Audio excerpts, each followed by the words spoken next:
Dear friends of the Atlantic Dialogue community, it's a pleasure to welcome you on this online edition. The first one, actually, for us, as we used to gather every year here in Morocco. So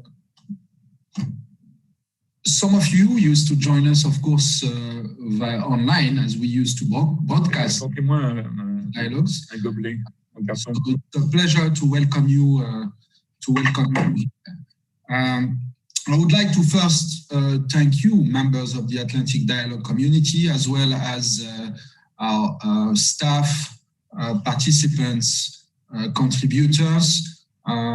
The program will flow during this whole month of November as well as December, and we'll have more than 60 speakers that will decipher for you and enter in the dialogue with you around the global theme of course, how do we view COVID and the consequences of this crisis on both sides of the Atlantic. And as will always be, the motto of the Atlantic Dialogue is cross views of the world from all parts of the Atlantic. We continue to work on this dimension of view of the world with the values that are ours, that are shared with all of you, which has, respect for facts, empirical analysis, respect for dialogue, tolerance, important values that allow us to continue to dialogue and make progress for the benefits of our communities all around the Atlantic. As the original idea was of a sort of discussion to rebalance between, let us say, the northern side of the Atlantic and the southern part of the Atlantic, to rebalance also in a way in the dialogue we have among generations with our flagship program, the Atlantic Dialogue Emerging Leaders. We continue today in the same spirit. We all currently are living in high uncertainty, complex dynamics, profound structural changes that are affecting our societies, are affecting our future, affecting our families, but also our children's. Huge challenges that will be addressed by several of our speakers. How do you manage health? How do you provide protection? How do you respond to demand from protection from populations? How do you manage the economy in a very, with the extraordinary shocks that we have been through? How it is done on this side of the Atlantic? How it is done in advanced economies of the Atlantic? What's a place for cooperation and multilateralism? So there are many topics that we'll be interested in, and it's available, of course, on our website. The whole program is there. You will, again, sense and get the flavor of the community we have created together. It's, as usual, always very diversified. We had last edition about 500 participants from 60 nationalities. We have tried again in building this program to have a diverse diversity, diverse views, and to foster dialogues from different perspectives, which is always important, particularly in this time of crisis where we need more than ever to have intense dialogue, intense exchanges, build partnerships and cooperation. And this is really what is the Atlantic Dialogue dialogues are about.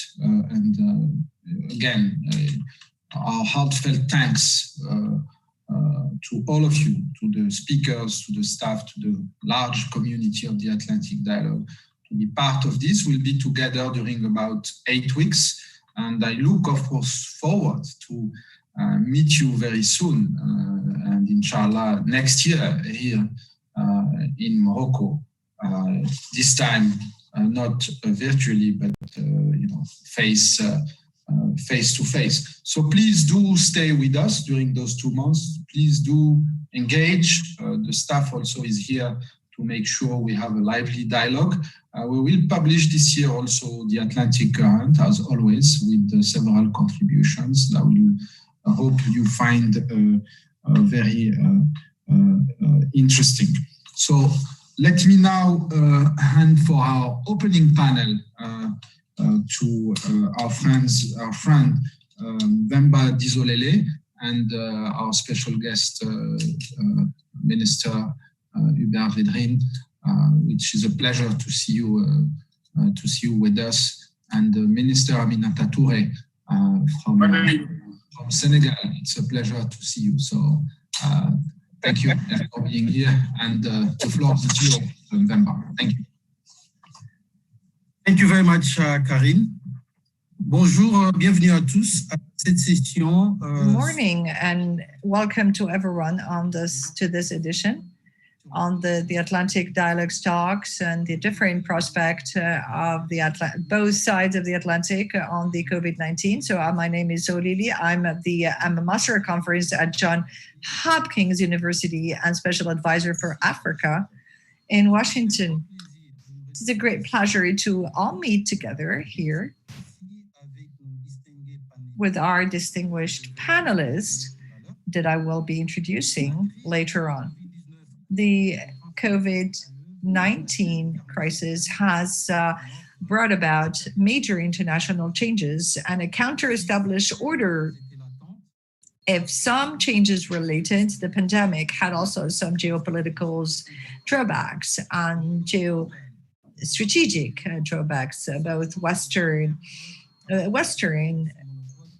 countries have some kind of lost their monopoly in some of the changes, and some southern crises or scenarios have revealed mistaken. So this session will apprehend the gap between the north and the south and how both sides manage the sanitary, the economic, and social crisis. In order to do so, we have chosen 4 main questions that we will be introducing to you, and that will be the foundation for our talks and our conversations and discussions over the next hour. So without no further ado, I will introduce our panelists, distinguished panelists. First, Madame Aminata Touré. Mrs. Aminata Touré, she was the former Prime Minister of Senegal, and she has served as a Prime Minister in 2013. She's also been Minister of Justice between 2012 and 2013. And before that, she worked for 20 years at the United Nations, where she has defended and stood by for the rights of women and men and human rights. So most welcome, Mrs. Aminata Touré. Mr. Hubert Védrine is to be the former Minister of Foreign Affairs of France between 1997 and 2002. He is the founding member of Hubert Védrine Conseil and Consulting Firm, and now the current president of François Mitterrand. He was also diplomatic counselor and advisor of François Mitterrand. Mr. Védrine has published several books facing the big powers, continuing story, Sapphire in 2007 and translated into English in 2008 under the title History Strikes Back, Saving Europe's edition Bernard Lévy in 2016 and republished and re-edited in 2019, and Countdown au Contre à Rebours, Sapphire in 2018. So without no further ado, we'll be addressing the points of our agenda. I will start with Mrs. Aminata Touré on the following question. Please no more than 5 minutes to provide you answers. And then after the first question, we will ask to Mr. Vedrine. So first question, the domination of the Western model, is it something that is over? Should we expect a real design or redefinition of the North-South relationships? Yes, indeed. This is a very interesting question to start our debate. Well, the Western world isn't bilateral either. It spreads over large areas, which is questioning itself, and the Western world is actually questioning itself as of now, because many countries have very diverse cultures that may create certain apprehensions. So the concept of the Western world itself needs to be revisited. Now, if we were to talk about the geographical area, we will use this definition as a basis. It is clear that these past 20 years have witnessed a rebalancing of the different geographic powers, and which rapidly comes to mind is the emergence of China as the largest economy of our planet in terms of volumes, considering the size of its population. And we also have the BRICS, which includes China, Brazil, Russia, South Africa. But I also want to include Nigeria, because let us not forget that the leading African economy is no longer South Africa for the past 2 years, but it is rather Nigeria. So here again, we have a redefinition of the BRICS acronym, which needs to be readapted to this economic reality. It is also obvious that to withdraw ourselves from this recolonization period, we need to take things even further, as that there is a major symbol. We could go back to the slavery period, and the Western world has indeed had economic domination, has been a military power in a space, a major colonial space. And to withdraw from certain areas in the 1940s and the 1960s. This was in Africa, which is the area that I'm most familiar with. And so there are various reports that have been published on these colonial powers and their former colonies, where there was this power dynamic that has majorly changed. And this can be linked to the position of Nigeria. Regardless of what we may say, Nigeria has some major challenges to overcome. However, as a regional power, we must recognize that this is a country that has made great strides, and also, given its relations with its former colon, which is Great Britain, is quite interesting to see. Which is quite interesting to see the relations between Great Britain and Nigeria are completely different from what they used to be in the 1960s. And once again, I'd like to clarify that Nigeria still has many challenges to overcome. It is clear that the rival China, which has offered more possibilities to many countries of the North in terms of access to financial markets, has also redefined in a certain way. And in many countries, the relations between the countries of the North and countries of the South, so namely African countries that I am the most familiar with. So it is obvious today that we are making strides towards a sort of rebalancing, which I believe needs to be further strengthened. And we need to be able to overcome these cliches and these challenges linked to colonialism, post-colonialism, and to redefine new concepts in the framework of a partnership which would be North-South and would be based on a win-win partnership. This is the key word for me with respect to this redefinition of this dynamics. And to do so, quite a lot needs to change. We need to change the stereotypes, And given that we're talking about post-COVID, an example of the stereotypes is that we have heard that there would be millions of deaths in Africa. And this was major media outlets have made this announcement. To date, this isn't something that we have seen. Africa remains the less impacted continent. The countries have been able to implement successful policies to manage the pandemic. And this is because there's a new Africa that is in motion. And this COVID pandemic has made it possible for us to see that the rest of the world and the Western world needs to change its perception of Africa. And this isn't even the most important thing here. What is important is that African countries need to be part of a collective dynamic, namely an economic dynamic. And this, I'm alluding to the African free trade area.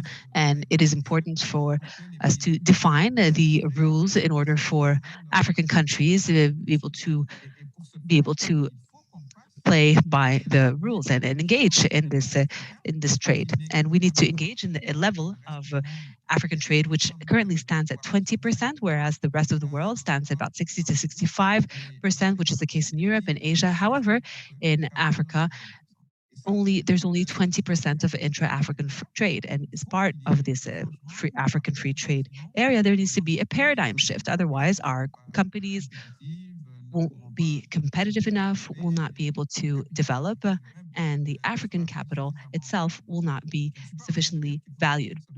I'm not saying that Africa needs to barricade itself, far from that. I'm saying that we need to strengthen our sense of cohesion in order to define our common rules, which will allow our respective economies to better address the challenges that we all face, which is the challenge of our youth.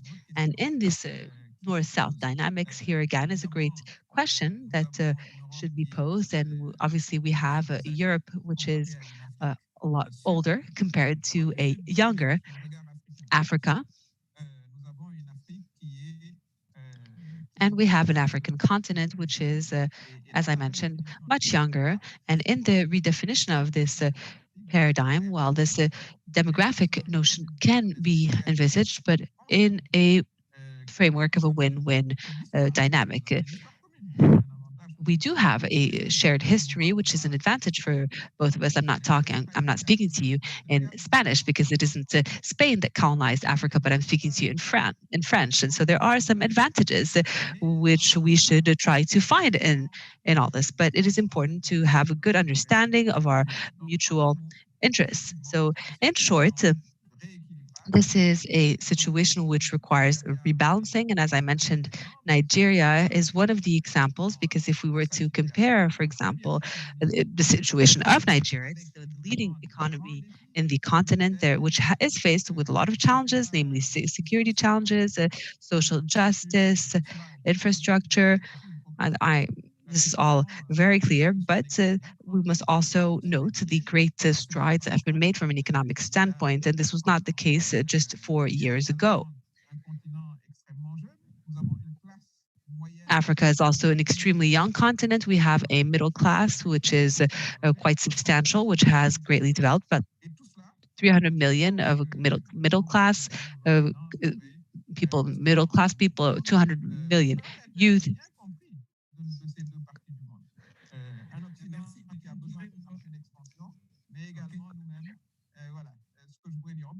So, I mean, obviously, this is a topic that we could continue to discuss extensively, but we will keep it short for the sake of time. So,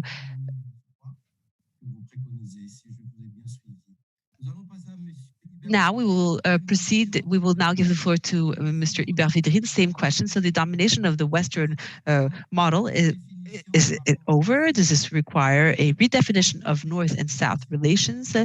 You have 5 minutes, sir.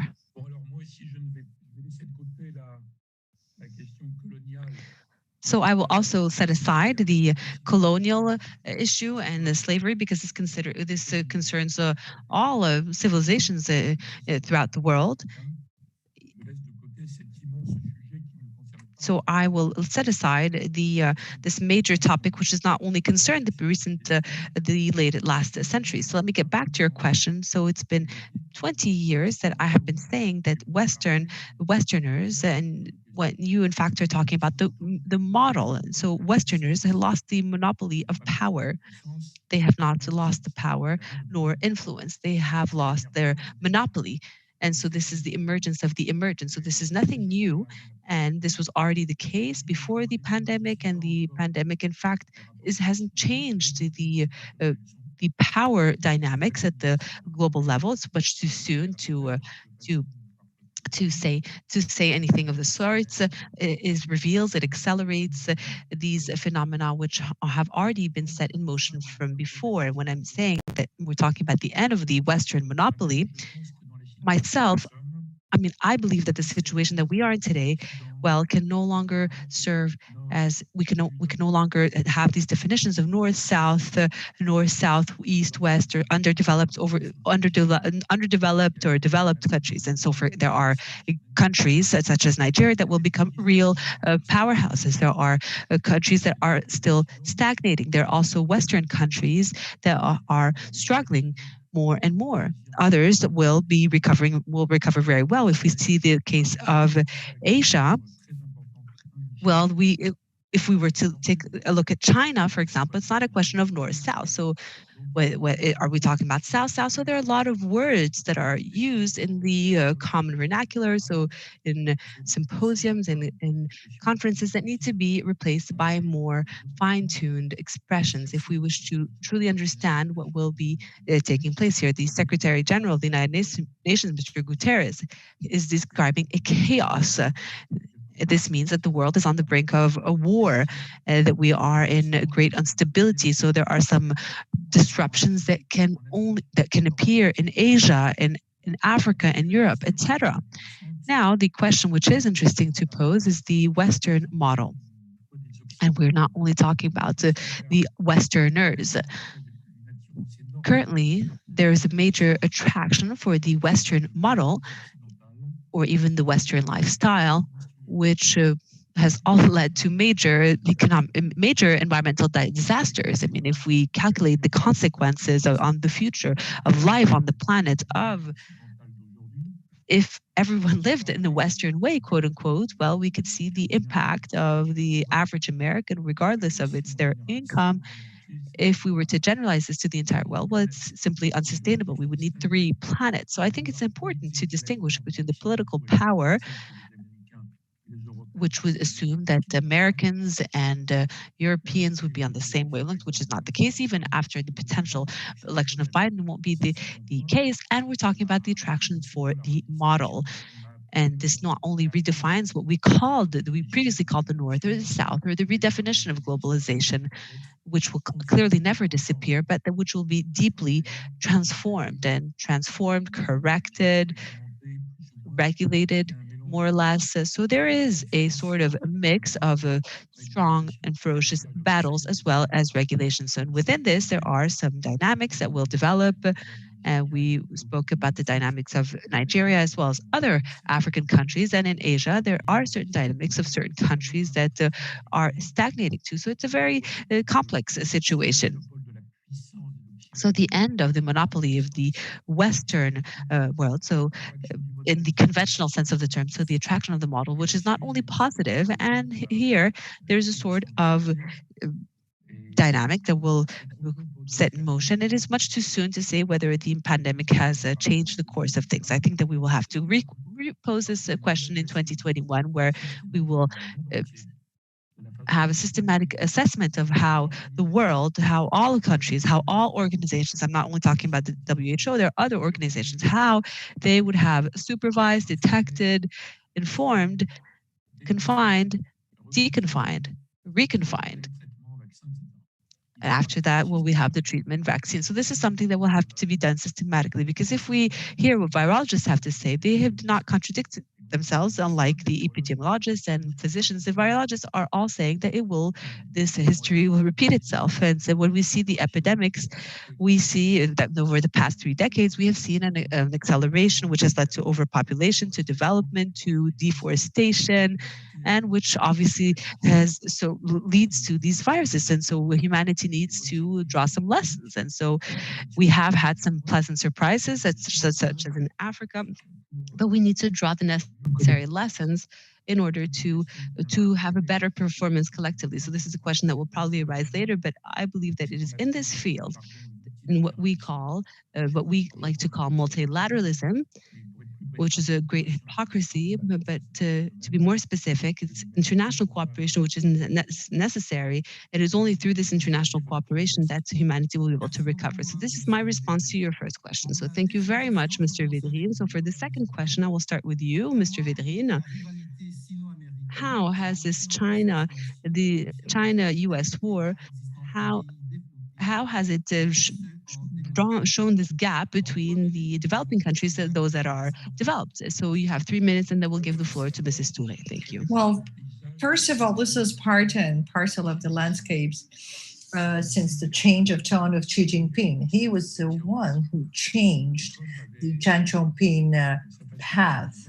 And Trump reacted his way. And even if we have Biden tomorrow, this will continue the way it is, because the United States, America's relationship will dominate the next 10 years. I don't understand the notion of developed countries, because I don't know where to really put China in this, because there's India, China, and developing countries, emerging countries, and there are countries that are still struggling to develop, that we need to put in other categories. But it goes without saying that for most countries in the world, there will be either countries that will be able to manage and this rivalry between China and the United States, if it is not a vital stake for China and the United States. For instance, if Africa tries to play this role, it will be hard.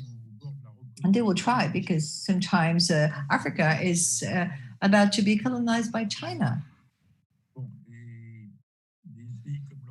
Countries like Europe are in a very difficult situation with regards to that, because the most developed European countries and large European corporations can neither do without the American technology nor do without the Chinese market. Of course, now most companies and corporations are challenged by the same problems. But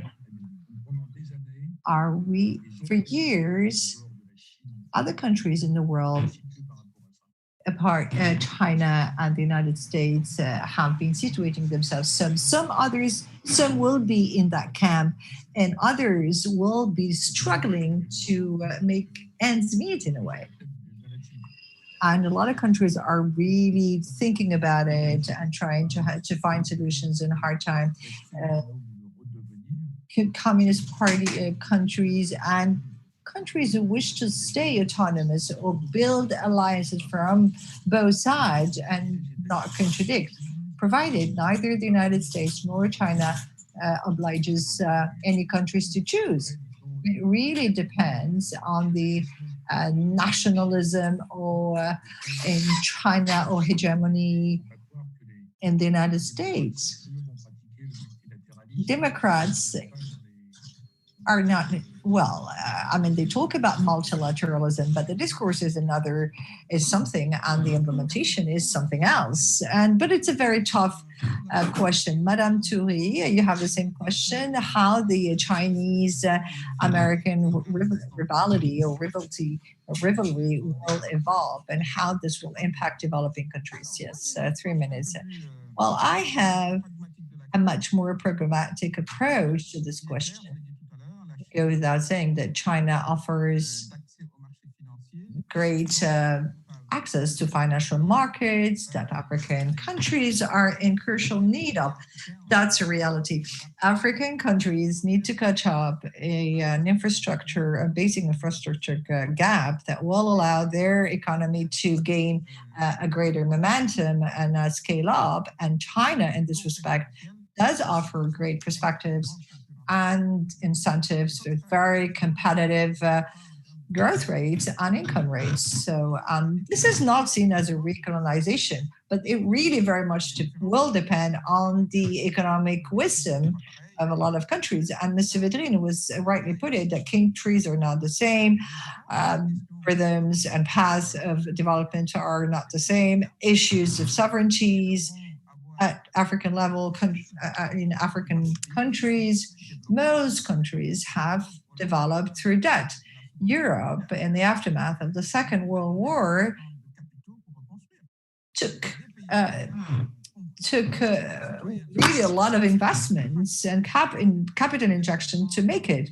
And moving from a developing countries and emerging countries, there is a long path to go in terms of infrastructure and sanitary infrastructure challenges and developments to really take place. And for that, you need to go to the market. And for that, China is really having and coming up with very competitive interest rates. And they really have supported a lot of countries to develop their infrastructure that were not able to finance their infrastructure development through classical financial institutions or mechanisms. So that's the idea, because debt can be wise, but can also be dangerous. But this is up to the responsibility of the state under the watching or supervision of citizens. But this financing need does exist. It is broad, quite significant, of course, in the definition of the relationship between the South and the North with the arrival and stepping in of China. China has been also offering large financial prospects and fundings with very interesting interest rates, and African countries took that opportunity.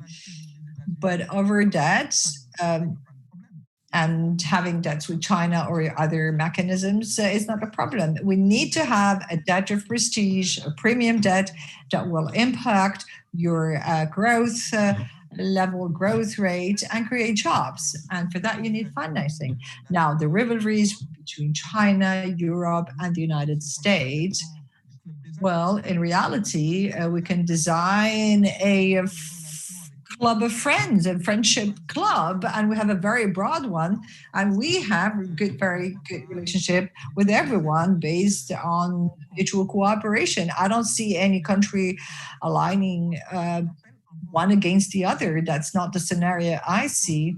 But for me, trade and intra-cooperation trade is absolutely vital. And this does only account for 20%. And if we could make a move to 60%, that will make a dramatic change in terms of capital injection and attraction and helping developing countries to move to emerging countries. And also resolve transportation costs, etc. So this is how I see things. I think Africa should be position itself in a way that it can forge its dialogue, trade, and have international cooperation with all partners without any kind of stake or status or parti pris, how we said. Well, let's cross fingers, because the American elections are today or tonight. And as far as our relationship between us and the United States, I've known this country for years. I've worked there. But we don't have a Secretary of State in charge of African relationships. And this means that for the last 4 years, the continent was not a priority, which is not that bad after all. Thank you, Mrs. Turi. And for the sake of time, we're going to move to the third question now. And I will start with you, madam. What is the future of a globalization that is challenged as of now, both by the North and the South? So you have 3 minutes. Well, I believe that we're not step back for the globalization model. Maybe we will give it a different content or substance. Actually, we gave it a fake reputation. It took COVID to realize that this globalization was not that solid as we have thought. The first reactions of the state was closing down and shutting down their borders, repatriating their populations, which led to the destruction of the supply chains and a kind of chaos. So what COVID has shown is that both multilateralism and globalization, because these are the two instruments or tools to manage the globalization, and they did not resist, did not resist as well as we have thought. So we're not saying that globalization and multilateralism will disappear, but the takeaway lesson here is that we need to develop and build the capacities for action, for development of countries. And I'm saying, and I keep saying, that if multilateralism wants to overcome the COVID crisis, well, it will take the development of resilience programs. Take a country like Senegal, mine. Like all other countries, we did close down our borders, and then we found ourselves just between Senegalese and the States. Found out that they had great competences in-house, so that they needed to build upon. And so we've been doing so for a long time now, but the crisis taught us to better manage all this. And we already learned this lesson from Ebola crisis already. So to my mind, we need the globalization should continue, or is to be continued, on basis that will take into account the social and economic baselines and equilibriums that will put the citizens at the very heart of this action. It can't be only purely economic trade and exchanges and macroeconomic aggregates that will apply or display on the dashboard of rulers, but we need to further reach equity and equality and fair distribution of resources and wealth that will actually make the population happier. Thank you very much, Madame Toury. If I kind of follow your thoughts, there is a challenge that we're faced with here that the pandemic has revealed, and that is the challenge of governance. Is that right?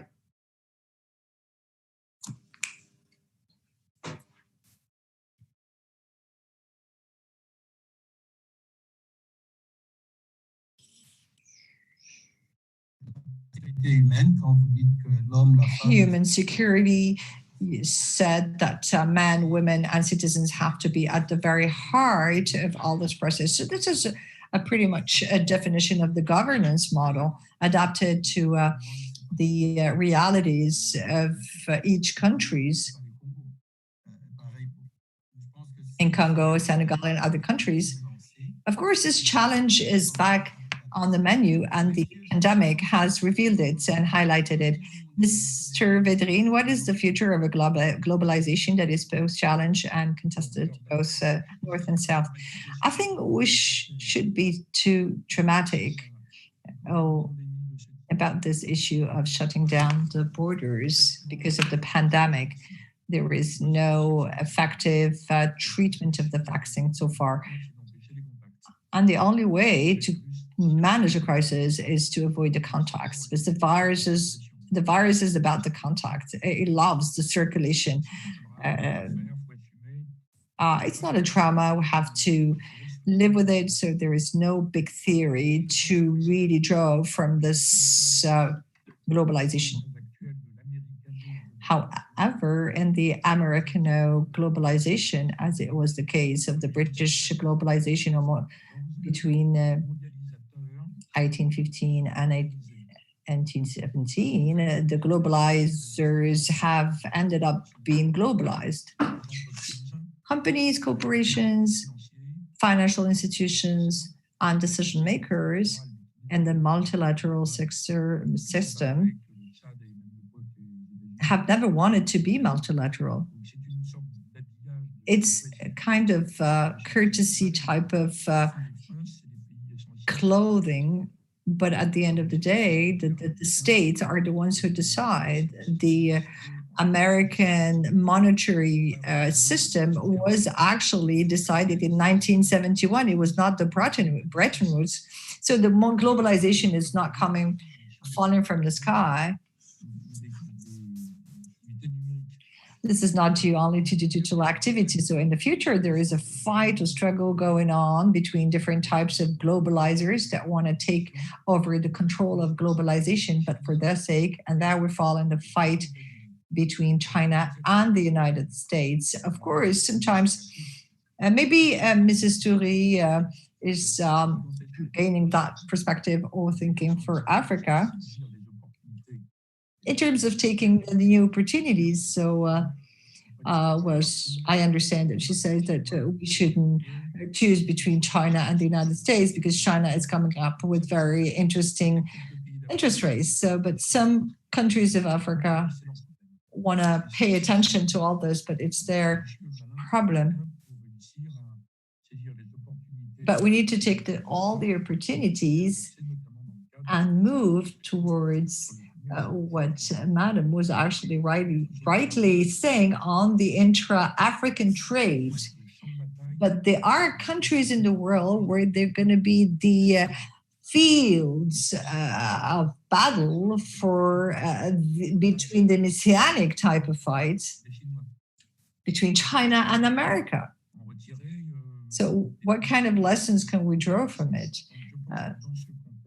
So in this context, we shouldn't dream about governance. The world, the global governors are winners of World War Wars. It never happened differently. 1815 and 1918, 1945, and the end of the Soviet era. So the global governance will be an agreement between the Chinese rulers and the American leaders that will not take into account any other country. Even if there are some smart guys over there trying to take opportunity, but I'm not actually a fund for a globalization or global globalizers. But I strongly believe that we need to determine very precise cooperation fields, strengthen cooperation fields. We have to think collectively, like Mrs. Toury is saying, on Africa. So the field number one is to re-impulse the WHO after the pandemic. The United States needs to come back and to join again and to really use the WHO as the instrument to fight future pandemics. So this is a field that we can build upon. And if the Americans is also developing the World Trade Organization, that will be another progress and move forward. Coming back to the Paris Agreement, that will be another pay forward. So these are very specific themes, and this has nothing to do with global economy and global globalization. So it's up to the Africans to see what are the fields they are most interested in, and those who are of less priority. Thank you, Mr. Védrine. So when I was talking about governance, I was talking about national governance. We need the good governance, for example, of countries that are heavily reliant upon raw materials. And so, yes, I was indeed alluding to each country, not at the global level. So it's important to have a good governance at the local level, even if we need to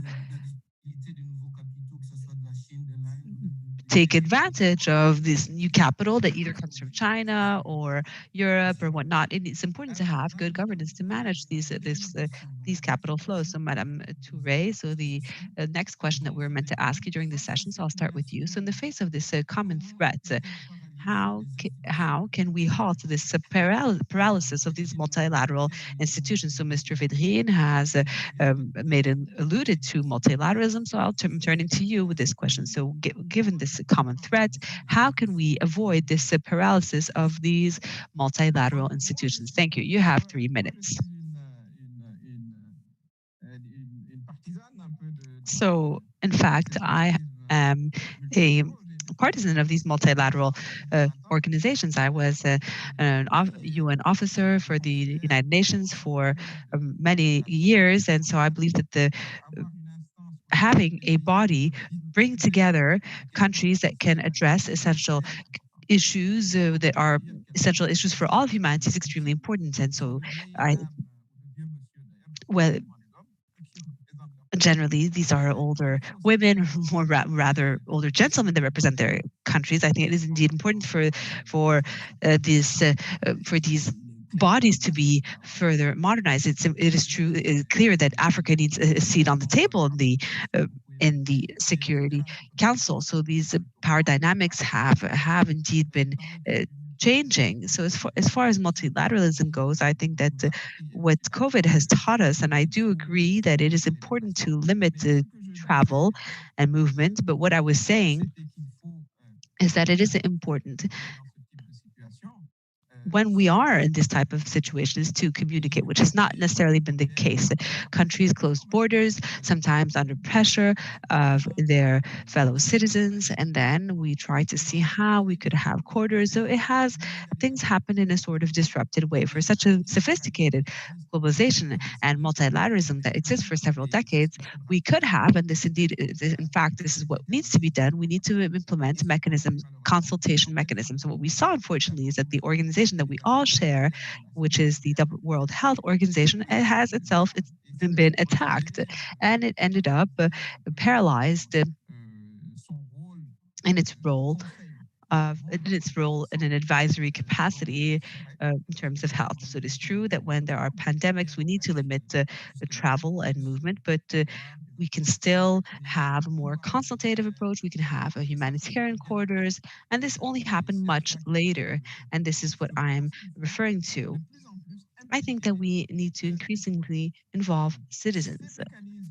These mechanisms, or rather this multilateralism that we're alluding to, needs to be given a reality among the populations, whether it's the African Union or the UN or other institutions of the likes. Well, they only make sense, and this is something that they must understand, if they have an impact on people's lives. And this has not been perceived as such during this COVID-19 pandemic. And in Africa, in fact, where we have a very young continent, more than 70% of Africans are youth under the age of 35. And so they will be deciding how we wish to perceive things. But if these institutions need to make sense in their eyes, well, they need to show the use and impact of their actions on citizens' daily lives. So you alluded to good governance. This is a crucial and vital issue everywhere in the world, and good governance is not only about the transparent management of resources, but the allocation of these resources based on emergencies. So in our countries, in all countries in the world, we need to allocate more resources to social services, to healthcare, but for our case, also in education and the job creation for our youth. As such, we need to turn to citizens a lot more. We obviously need to turn to states because the citizens are the ones who vote, but we also need to turn to international cooperation organizations. And I think that the central test will be to see what the impact that we can truly have on people's lives wherever they live. Thank you very much. So the same question for you, Mr. Védrine. In the face of this common threat, how can we avoid the paralysis of these multilateral institutions? You alluded to this earlier, but if you could further elaborate. So I sort of already answered this question because I spoke about a few organizations to which the United States will return if Biden wins the election. And so if they do win, then it will be about, if they do return, it will be about leadership. So I have a more conventional perception of these questions. So I will not have the French stance on multilateralism. I know that has never been practiced by any country except for possibly some of the poorest countries that don't necessarily have an influence, or countries that don't have an influence, such as Switzerland, where people go to multiply their influence in a politically correct and suitable way, just as we do so in the 21st century, where we pretend to talk about these, conventional, these politically acceptable topics. However, I believe that the real recovery is not necessarily pseudo-governance. Multilateralism is in fact only a method. It's not a religion, it's not a methodology, it's simply a methodology. So the good news, I believe, is that international cooperation amongst governments, and so governance was a term that was invented for technocratic purposes. So the point is to withdraw this decision-making power. So I'm not talking about governance here, but governments, responsible, competent governments that need to work together as best as they can. And this is nothing new, because even in 1815 there was an agreement on the free movement and on free movement. So I believe that we need to restart with the WHO. All three of us mentioned the example of the WHO. And so this is indeed extremely important. So I will not blend this question with the domestic issue of governance. When you were alluding to governance, it was at the domestic level, and where we cannot fabricate a sort of democracy or global democracy that will. I don't think there's any president or any African president or whatnot. I mean, I think more conventionally, it's important to strive for better cooperation. I repropose for this to start when things will be clear at the end of the pandemic, and hopefully that next year it will start by the joint management of these issues pertaining to public health, because this is something that this is a unanimous priority for all populations.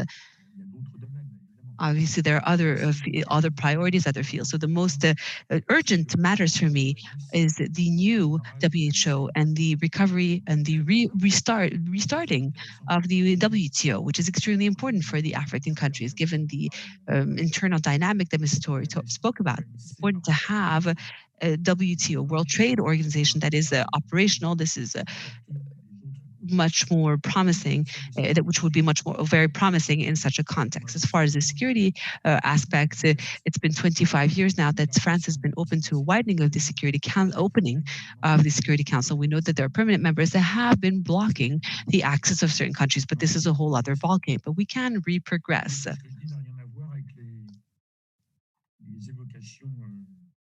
So what I'm saying is it may be very different from from France's more romantic stance on multilateralism. I have a more pragmatic approach. So thank you very much, Mr. Védrine. So let's proceed to the last phase of our conversation with you, distinguished panelists. So this is the phase where you present us with your final observations. So you have 2 minutes each. So what are your final remarks? What are regarding the topics that we have addressed, and then we will proceed to the Q&A session. So, Mrs. Touré, please start. Please, you have the floor.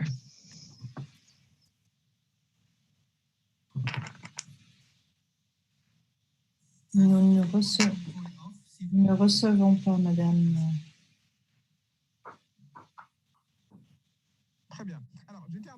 Yeah, I was saying that COVID-19 was a resistance test to international cooperation or multilateralism. We'll choose or pick up the right term or the term that we wish. But I don't think we have overcome that test or passed that test. Now that we have identified the results and the challenges, and that we need to come up with the different approach, I was saying, put citizens at the very heart of state interventions, both north and south. And for this, we need a globalization that will be more concerned about the profit, but also take care of the well-being of the population. And for Africa, we do have our homework to do, build more sovereignty and sanitary, pharmaceutical sovereignty and other type of sovereignties, and make sure that we can trade between us. And I consider that for Africa, it was kind of successful, relatively successful intra-trade tests, and states have been able to resist and come up with the right responses. So now that we have gained confidence in the sanitary field, we should extend it to other key sectors in order to further enhance and improve the living conditions and standards of living of African citizens. Thank you very much, Mrs. Touré and Mr. Vedrine. Listen, I'll be very brief, as we said it already. Both of us have, or three of us rather, I think that all the problems of the world already existed before the pandemic and now have been highlighted even more after the pandemic or during the pandemic. So we need to come up with real multilateralism cooperation. So by 2021, hopefully we have given already some good path on that. Now we're going to take some questions from the assembly. The first question, take our destiny in hand, cancelling of the debt of Senegal, has the international cooperation in the transitory management of the crisis. So take our destiny in, take control of our destiny, whether the cancellation of the debt does not influence on international cooperation, namely during this crisis management of the crisis. You can take this question and who is it meant for or destined for the question? You can answer the question if you wish. Thank you very much. In reality, so it's different questions in one. So relying on our own strengths, this is what I was saying before. We're going to rely on our own strength during the COVID, and it will continue this way. But of course, I do not exclude, not at all, because a cooperation we cannot isolate in our own territory. Virus will still continue to circulate, but we have to come up with policies based on good governance, the good resources allocations in order to respond to the citizens' needs, their requirements, and this can be promoted further through intra-African trade. And of course, the issue of the cancellation of the debt is paramount because the debt is really weighing very, very highly and very strongly on our shoulders. There's a private debt. Well, in the private debt, it can be a state-to-state agreement to scale up the debt, but so that's another question because the public debt could be discussed with the states, but the private debt is another story. It's complicated, but what we can say, there are some debts that have been paid 3, 4, 5 times, given their durations in terms and extension in terms of capital. Well, if you look at capitalism in its a great concept and definition, but I believe that this is a legitimate question that is being asked here. If we really want to dedicate our resources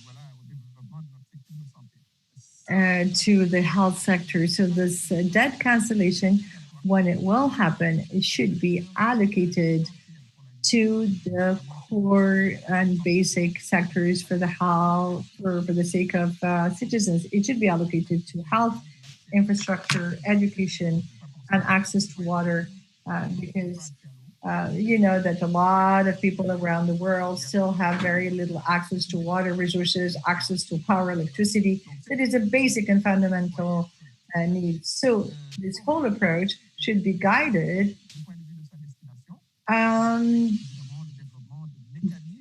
with the design of mechanisms that are interior or meeting the country's context and needs with a supervision also, of course, and accountability. And this should be watched out by African citizens.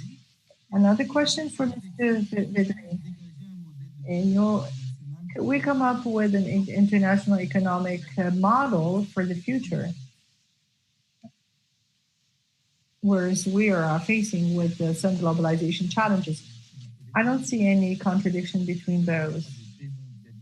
there is no such thing as a deglobalization. There is a correction or amendment of the globalization process that has been exaggerated or conducted with maybe over use over the last 30 years, and that has been guided by the clear evidence and interest of the globalizers. And we've been caught between the American model and Chinese model, and the people didn't ask for that. So we shouldn't present it as a deglobalization, but a correction, common sense correction. We were talking about the extreme dependence of some countries in the world on drugs. It is absolutely ridiculous that Europe depends up to 90% of China. Of course, that China is the primary producer is okay, but depending heavily on China is ridiculous. So in coming years, ecology and environment and sustainability is absolutely critical. It will be reintroduced, and the economic analysis taken into account the outsourced environmental impact, the consequences on the economic value. There will be different economic models. There will be genius of the environment or economic environment and the economy. And the correction of the globalization is to take place. This will show we will have hopefully a smarter and more sophisticated globalization model. We shouldn't confuse this with the role of each country and model in terms of cohesion, etc. I think in the discourse on multilateralism, on international cooperation, the African Union, or the European Union should not de-responsibilize the leaders and governments. I don't think everyone should assume their own responsibility.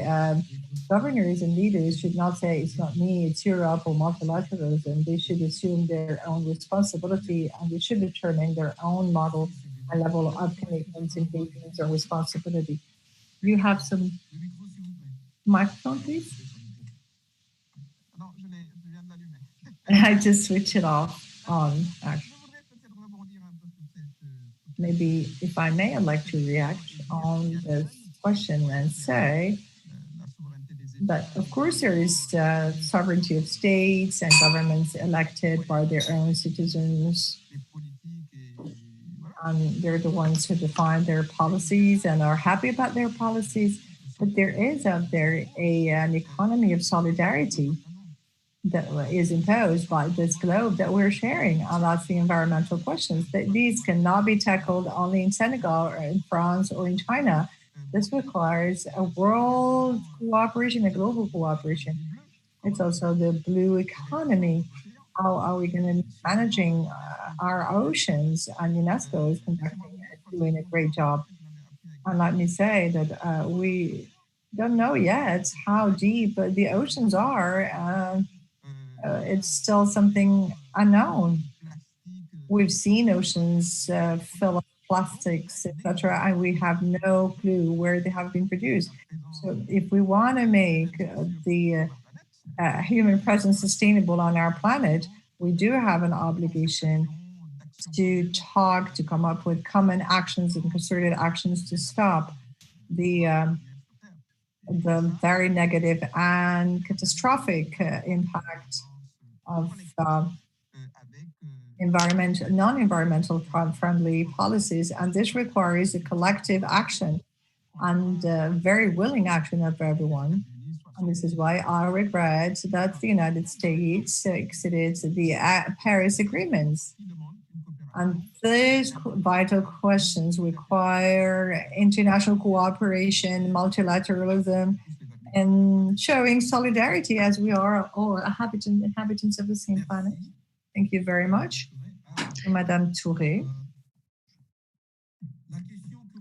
So the question that I would like to ask is to know whether Mr. Védrine, in fact, alluded to this in passing, whether there is a risk of a resurgence of a strong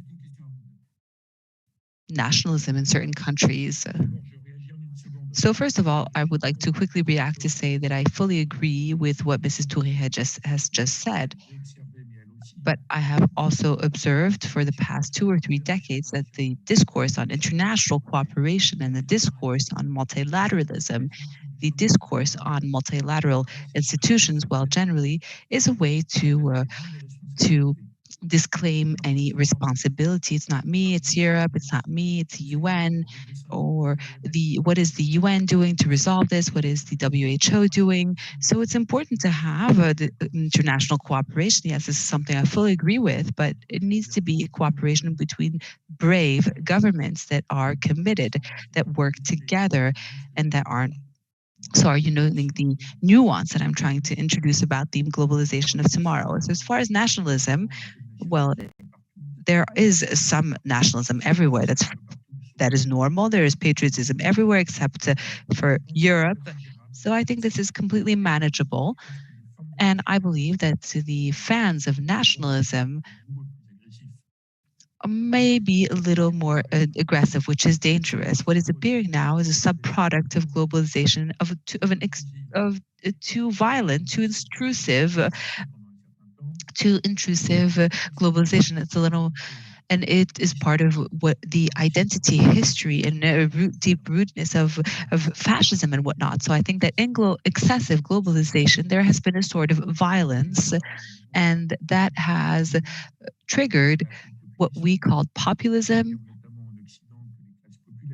namely for the Western world, where the middle classes and working classes took a step back because they believed that this European construction caused a lot of problems, which led to Brexit and whatnot. So I believe that it's important to have a more intelligent, more respectful globalization that is more respectful of identities, of histories, of cultures.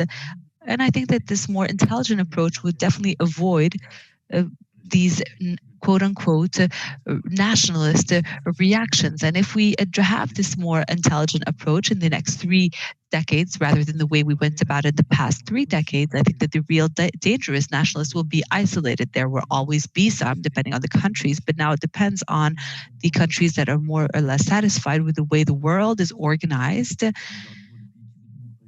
There are always countries that will have something to review. There are the typical examples, such as Turkey, that would like to review the treaties of treaties from 1900s. So there's a way to approach globalization that needs to be less disruptive. And I'm more in favor of a less dramatic approach, even if obviously nationalism, well, we can have a more pacific approach if we have a more collectively intelligent stance. So thank you, Mr. Védrine. Madame Touré, do you have a few words to say about this? Yes, it is quite interesting to see how these concepts evolve, because to be treated as a nationalist from the African side is quite a compliment, quite the compliment that you could give someone. So it all depends on which side of the fence we're standing on, because if the idea is to defend interests that are related to countries that in the past did not benefit from balanced trade relations, or that have suffered from different social, had difficult histories, well, obviously nationalism makes total sense, because, for example, we have the private sector which wishes to have more space in the public contracts rather than large multinational companies. And if we talk about currency, for example, these are all issues that can be considered to be nationalist. So the concept itself isn't subject to a unilateral understanding. And so when after the independence in Africa was led by nationalists. I am against any form of nationalism that would exclude tolerance or acceptance or relations, win-win relations or win-win partnerships. And there's also the phenomena of having communities that can sort of just have this turn into themselves and refuse to give out a helping hand to others. So it's true that with COVID, and I fully agree with what Mr. Védrine said when he talks about violence, of this violence of globalization, underlying violence from globalization, we need to recall that from the outset, the idea was to see to this race for markets that were opening, and the idea was to be able to have ties and links between to be able to maximize profits. So this has clearly had a terrible impact on many populations. We cannot deglobalize. I mean, that's obvious. I don't see any such concept prospering for a single second. However, the idea here, and this is what I said from the outset, I mean, that's my rationale here, is to place at the heart of these international exchanges, political, economic, and cultural exchanges, is to place people at the core that with basic that share basic principles, and these are values that I truly believe in because I'm a defender of human rights, of principles based on tolerance and respect, which will lead to this collective empowerment and thriving. I mean, there hasn't been a world war for quite some time, and I believe that these mechanisms are what have allowed us to handle and manage these crises. And this is why these elections this evening are so are interesting. I mean, to all of us. I mean, I personally believe that human beings have a capacity of making positive strides. We have all overcome very difficult times, and civilizations have managed to continue moving forward. And this is why I would mention earlier, the environment is something that brings us all together, because this is a vested interest for everyone. I'm come from Senegal. We have an 800-kilometer coastline, and so or for example, forests that burn in Brazil have an impact on our coastline, and this has an impact on the way that I live. We also, for example, arid lands and whatnot. So we need to have a common space to discuss all of these issues. Obviously, each country will try to defend their interests. It's perfectly normal. And this is why these think tanks are the perfect platform to construct a debate that will be conducive to positive ideas that will possibly have an impact on decision makers and the political leaders. And this is why it's important to collaborate and construct and move forward. And this is why I'm very thrilled about this debate that we've had today. So thank you, Mrs. Touré. This marks the end of our discussion today. I'd like to thank everyone that has joined us today. I would like to thank our distinguished panelists, Mr. Hubert Védrine and Mrs. Aminata Touré, as well as all of the team at the Policy Center that has facilitated this conversation. Thank you very much. And I would like to recall that we will have another session on Thursday, November 5th at 1500 GMT +1. And so this session will be on